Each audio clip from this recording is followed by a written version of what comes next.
नमस्कार, मैं हूं आपके साथ सोनिया चौहान। बुलेटिन का आगाज करते हैं उत्तर प्रदेश के खबरों के साथ। रुक करते हैं खबरों की ओर। डिप्टी एनएसए विक्रम मिस्री को देश का नया विदेश सचिव नियुक्त किया गया। वहीं आपको बता दें कि विक्रम मिस्री चीन मामलों में विशेषज्ञ माने जाते हैं और 1989 बैच के भारतीय विदेश सेवा के अधिकारी विक्रम मिस्री विदेश सचिव विनय क्वात्रा की जगह लेंगे।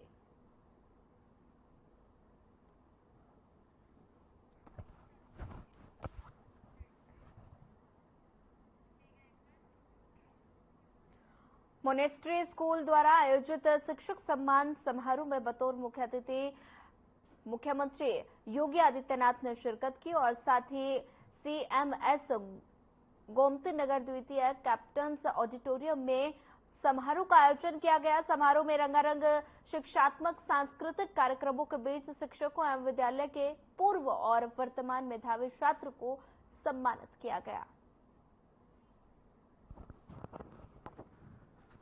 टीचर्स वेलकम फंक्शन के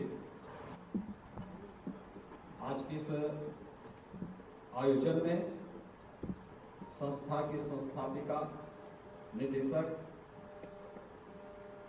डॉक्टर भारती गांधी जी, प्रबंधक प्रोफेसर गीता गांधी टिंडन, अध्यक्ष doctor Roger David Tandon, superior principal Shrimati Sushmita Ghosh ji, CMS प्रबंध समिति से जुड़े हुए सभी पदाधिकारीगण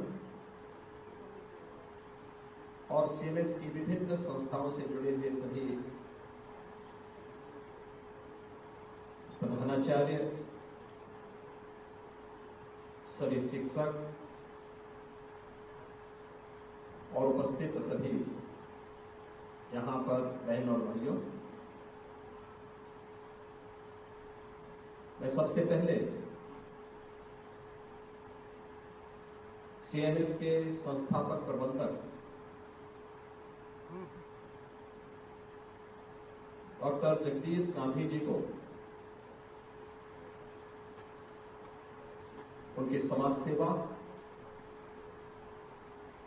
शिक्षा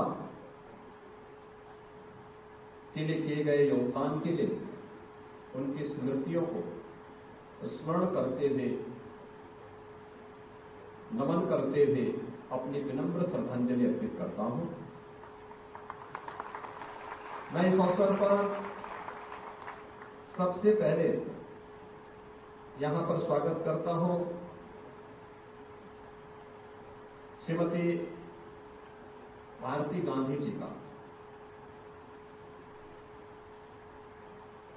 जो सीएमएस संस्था के संस्थापकों में से एक है। आज से 65 वर्ष पहले अलीगढ़ से लखनऊ में आकर के, प्रदेश की राजधानी में लखनऊ में आकर के, जिन्होंने शिक्षा को अपने जीवन का लक्ष्य बना करके, स्वयं अभाव में रह करके, लेकिन हजारों और लाखों लोगों के जीवन में प्रकाश लाने के लिए, उनके जीवन को उज्जवल बनाने के लिए अपना पूरा जीवन समर्पित किया और डॉक्टर जगदीश गांधी जी के साथ मिलकर के सीएमएस संस्था की स्थापना की। मैं इस उम्र में भी जब देखता हूं,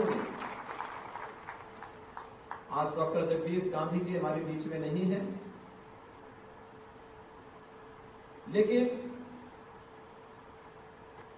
उस सब के बावजूद डॉक्टर भारती गांधी जी ने जिस जुझारूपन से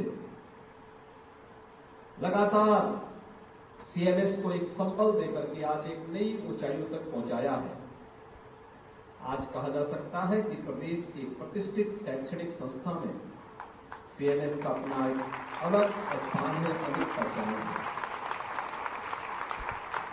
सीएमएस की संस्थाओं में जब मैं आता हूं तो मुझे डॉक्टर जगदीश गांधी जी का स्मरण होता है और उनका वह विनम्र लेकिन जुझारू चेहरा और व्यक्तित्व हम सबके सामने होते हुए दिखाई देता है।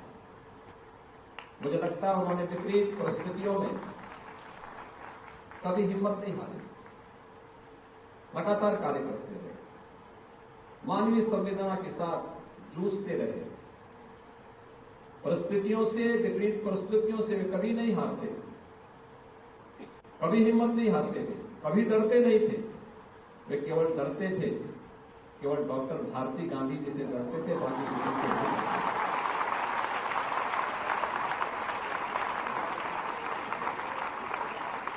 क्योंकि वे जब भी मेरे पास आते थे या हम लोग किसी फंक्शन में मिलते थे, तो अगर अकेले हैं तो खूब बात करते थे, लेकिन जैसे ही डॉक्टर भारती गांधी जी सामने आती थी तो उनका बोलना बंद हो जाता था।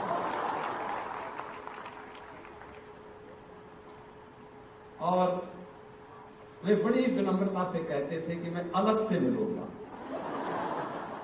लेकिन आज मुझे प्रसन्नता है कि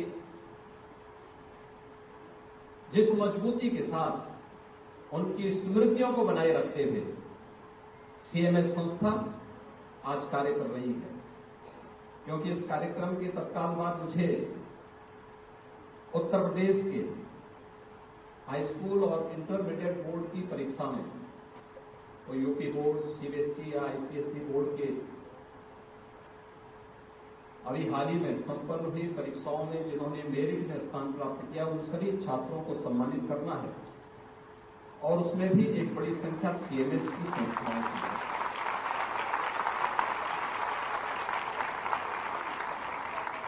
इन छात्र छात्राओं ने आप सबके सानिध्य में अपनी प्रतिभा का बेहतरीन प्रदर्शन किया और आज राज्य सरकार उनका कुछ ही देर में सम्मान करने जा रही है। आप सब देखते होंगे, जब मैं यहां पर सीएमएस के शिक्षकों के सम्मान समारोह में यहां पर उपस्थित हुआ हूं, तो मुझे दो कारणों से आना था। एक, शिक्षकों का सम्मान है तो स्वाभाविक रूप से ये अपने वर्तमान और भावी जीवन का सम्मान है, क्योंकि वर्तमान आप हैं और देश के भावी जीवन को निर्माण आप करने जा रहे हैं, आपके हाथों से हो रहा है, तो उसका सम्मान करने का गौरव प्राप्त करना ये किसी के लिए भी सौभाग्य का विषय हो सकता है। दूसरा, डॉक्टर जगदीश गांधी जी की स्मृति शेष होने के बाद मेरा संस्था में आगमन नहीं हो पाया था, तो मैंने कहा इसी बहाने डॉक्टर जगदीश गांधी जी की स्मृतियों को नमन करते हुए अपनी श्रद्धांजलि भी अर्पित करें। हम अक्सर होते हैं, हम एक बात देखते हैं कि किसी व्यक्ति की मृत्यु होती है, स्वाभाविक रूप से उनसे जुड़ी हुई हमारी स्मृतियां होती हैं, हम उसके लिए शोक मनाते हैं और ये स्वाभाविक भी है। लेकिन ये जीवन का एक शाश्वत सत्य भी है कि मृत्यु होगी तभी जन्म होगा, और डॉक्टर जगदीश गांधी जैसे लोग जो मरते नहीं हैं, अपनी यश काया से वे अमर हैं। उन्होंने सीएमएस के रूप में एक ऐसा वट वृक्ष प्रदेश की राजधानी लखनऊ में स्थापित किया है, जो निरंतर शिक्षा के क्षेत्र में उनकी यशोगान को एक लंबे कालखंड तक इन संस्थाओं से निकले हुए छात्र छात्राओं के माध्यम से देश और दुनिया तक पहुंचाता रहेगा। और इसीलिए इन बातों को बहुत ज्यादा महत्व देते हुए हमें अपने उन संस्थापकों के प्रति सम्मान का भाव रखना ये महत्वपूर्ण है। और इसलिए डॉक्टर जगदीश गांधी जी के प्रति अपनी एक विनम्र श्रद्धांजलि अर्पित करने के लिए मैं आज यहां पर आपके बीच में उपस्थित हुआ हूं। आज जब यहां पर प्रधानाचार्य और शिक्षकों के सम्मान का एक कार्यक्रम सीएमएस अपना कर रही है, तो स्वाभाविक रूप से बहुत सारी बातें होंगी, आपके अपने अनुभव होंगे। हम लोग भी देखते हैं, कोई ऐसा व्यक्ति देश या दुनिया का नहीं होगा जिसे शिक्षा जगत से जुड़ी हुई समस्याएं या उनके बारे में जानने का अवसर न प्राप्त हुआ हो। समाधान क्या है?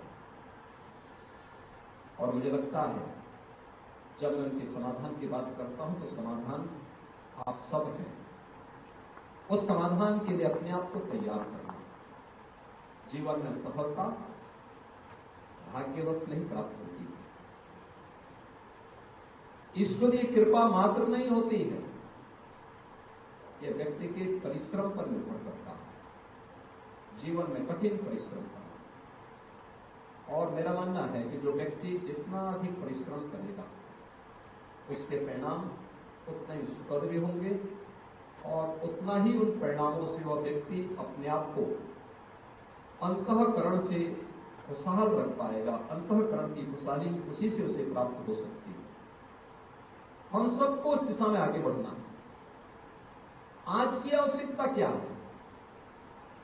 एक छात्र को कैसे आप एक उबाऊ कक्षा से उभार करके एक मनोरंजन क्लास की ओर कैसे ले जा सकते हैं? नए नए तरीके अपनाना। एक शिक्षक केवल अपने जो उनका क्लास का समय है या स्कूल का समय है उसी समय शिक्षक नहीं है। जब आपने एक शिक्षक के रूप में अपने जीवन को उस फील्ड में आगे बढ़ाया है तो आप जीवन भर के लिए शिक्षक बन चुके हैं। अब आपको उसमें नए नए अनुसंधान करने हैं, नए तरीके अपनाने हैं, अपने उस लेसन को लोगों के लिए, बच्चों के लिए इस अनुरूप बनाना है कि वह आसानी से उसको कैच कर सके। हम लोग देखते हैं और हम बचपन में इस बात को देखते थे। हमारे जो शिक्षक हम लोगों को कठिन कोई पाठ होता था या मैथ्स और फिजिक्स के कोई कठिन फॉर्मूले होते थे, उनको रटाते नहीं थे। छोटी छोटी लोकोक्तियों के माध्यम से वे हमें बताते थे, देखो ये लोकोक्ति याद कर लो, ये फॉर्मूले को ऐसे आप डिफाइन कर पाएंगे, ऐसे इसको आगे इसकी विवेचना कर पाएंगे। और हम लोग देखते थे कि वास्तव में कैसा छोटे छोटे उसके माध्यम से या बहुत सरलता के साथ, उदाहरण के साथ उन बातों को अगर आप बताएंगे तो और भी अच्छे ढंग से समझ में उन बच्चों की आ पाएगी। और मुझे लगता है कि क्लास का आपकी जो क्लास होगी उसको उबाऊ मत बनने दीजिए, तनावपूर्ण मत बनने दीजिए, उसको स्वस्थ प्रतिस्पर्धा के लिए तैयार करिए। लेकिन इस प्रकार की कोई भी भावना हो, हर व्यक्ति में एक जैसी क्षमता नहीं हो सकती। और मैं इस बात को हमेशा मानता हूं, जिस व्यक्ति की जितनी क्षमता है उतनी ही उससे उम्मीद करनी चाहिए, उससे ज्यादा उम्मीद नहीं करनी चाहिए। अगर हम ये मानते हैं कि कोई व्यक्ति अगर 10 किलोमीटर की यात्रा कर सकता है, 1 घंटे में 10 किलोमीटर दौड़ सकता है, हम उससे उम्मीद मत करिए तो 15 किलोमीटर हम उसको दौड़ा। जबरदस्ती करेंगे तो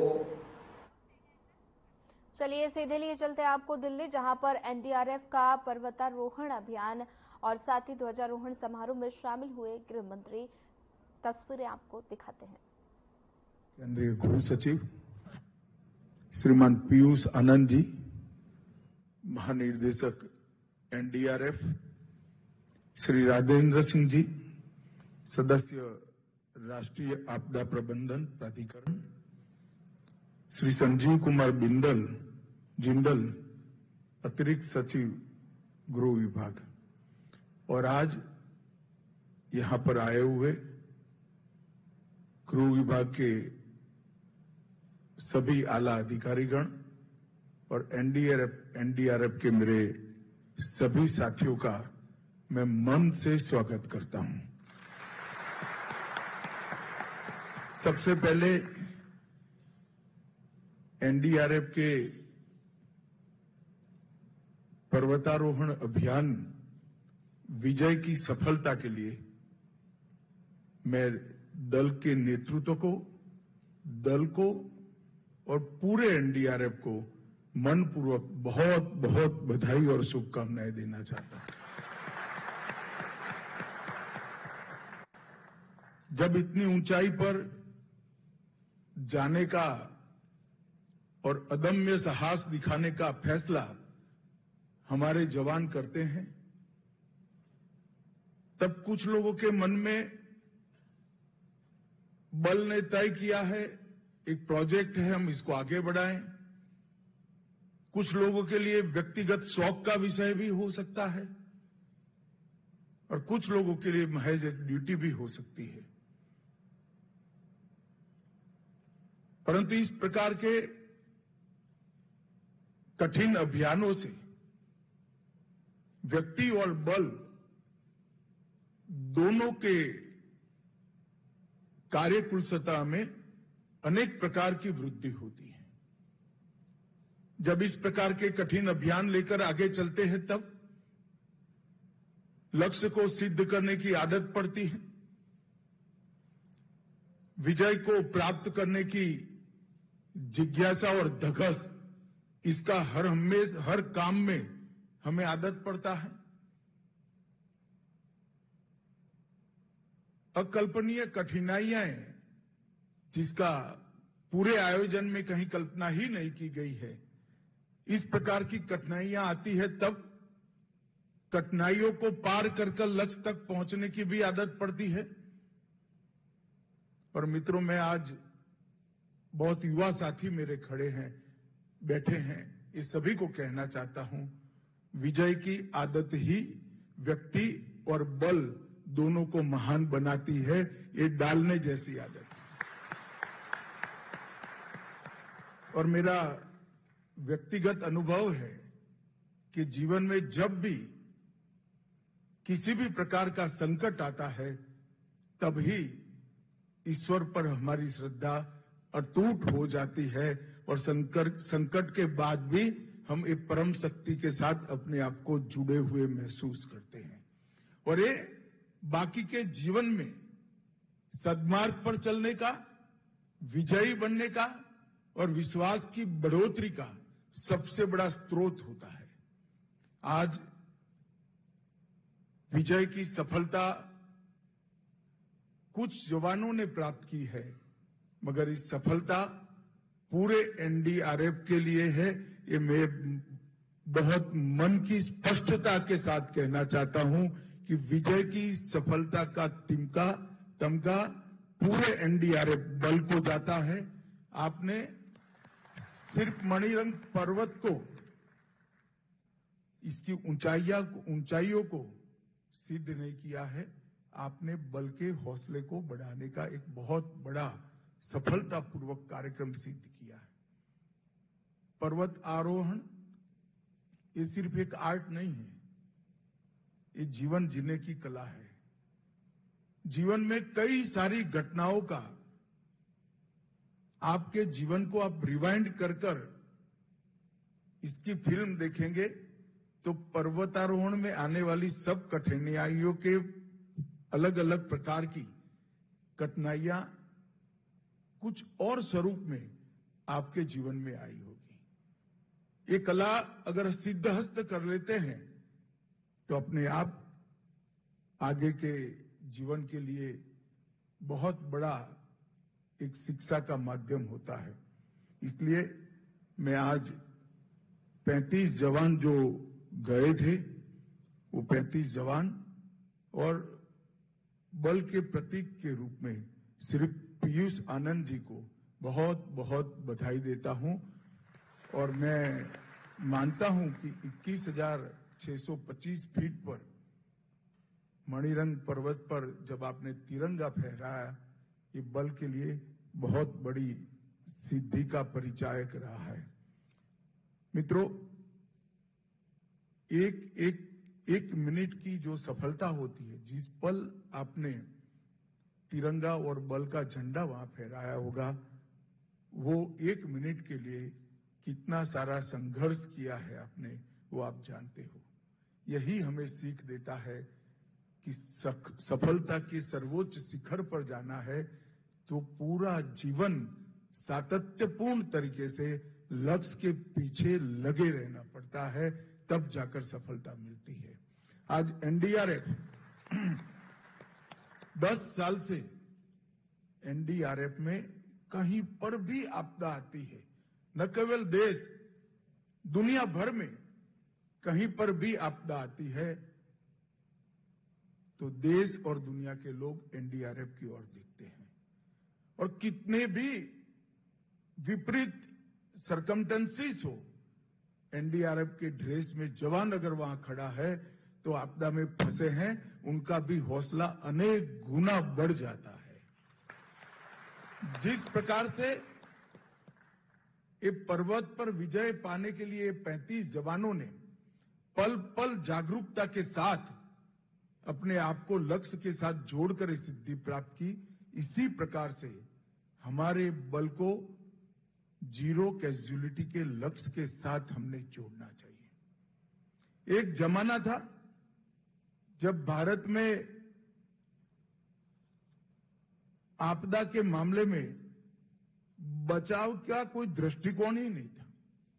मुझे बरोबर याद है, उड़ीसा का जब साइक्लोन आया तब मैं भी वहां गया था, मेरे पार्टी के स्वयंसेवक के नाते। बचाव का कोई कंसेप्ट ही उस वक्त नहीं था। बहुत आला अफसरों से मेरी बात हुई थी। सिर्फ राहत केंद्रित हमारी आपदा को निपटने की व्यवस्था थी। वहां से लेकर गुजरात के भूकंप से लेकर आज तक राहत केंद्रित दृष्टिकोण पूर्णतया बदल गया है और जीरो कैजुअलिटी दृष्टिकोण को हम कई बार सफलतापूर्वक अचीव कर रहे हैं। ये बहुत बड़ी यात्रा है हमारी आपदा को निपटने की। इतने समय में और विशेषकर मोदी जी के 10 साल के कार्यकाल के अंदर आपदा को निपटने के लिए दुनिया भर की बेस्ट प्रैक्टिसेस को हमने जमीन पर उतारा है। इसके लिए ट्रेनिंग, इसके लिए बल का हौसला बढ़ाना, बल को गठित करना, पर्याप्त मात्रा में संख्या की उपलब्धता कराना, इतने विशाल भूभाग वाले देश में हर जगह पे बल की जवानों की उपस्थिति करा देना और आपदा के आकलन के लिए एडवांस में ही इंफॉर्मेशन मिल जाए और लोगों को आगे ही बचा लिया जाए, इसके लिए एनडीएमए और एनडीआरएफ का एक बहुत विजयी गठजोड़ बनाने का काम ये 10 साल के अंदर हुआ है और इसके परिणाम भी हमें ढेर सारे मिले हैं। मित्रों, मैं कितने आपके अभियानों को गिना सकता हूं जिसने समग्र विश्व को आश्चर्यचकित किया है। ढेर सारे अभियानों में अभी मैं कच्छ गया था, जब वहां साइक्लोन आया।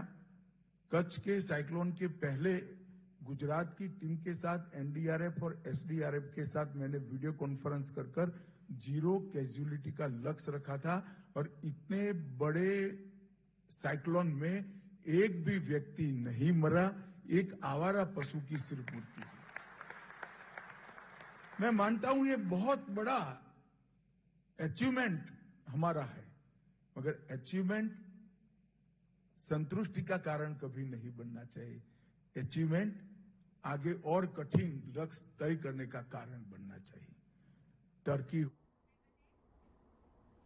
केंद्रीय शिपिंग और पोर्ट मंत्री सर्बानंद सोनोवाल ने स्पीकर ओम बिरला से मुलाकात की और बता दें कि संसद भवन स्थित स्पीकर कक्ष में ओम बिरला से मुलाकात की और इस दौरान उन्होंने ओम बिरला को फिर से लोकसभा अध्यक्ष बनने की बधाई दी। और वहीं ओडिशा के मुख्यमंत्री और उप मुख्यमंत्री ने भी स्पीकर ओम बिरला से मुलाकात की और उन्हें बधाई दी। और इसके साथ ही शिक्षा मंत्री धर्मेंद्र प्रधान और मुख्यमंत्री मोहन चरण मांझी, उप मुख्यमंत्री कनक वर्धन सिंह देव और पार्वती परिदा ने भी ओम बिरला को शुभकामनाएं दी।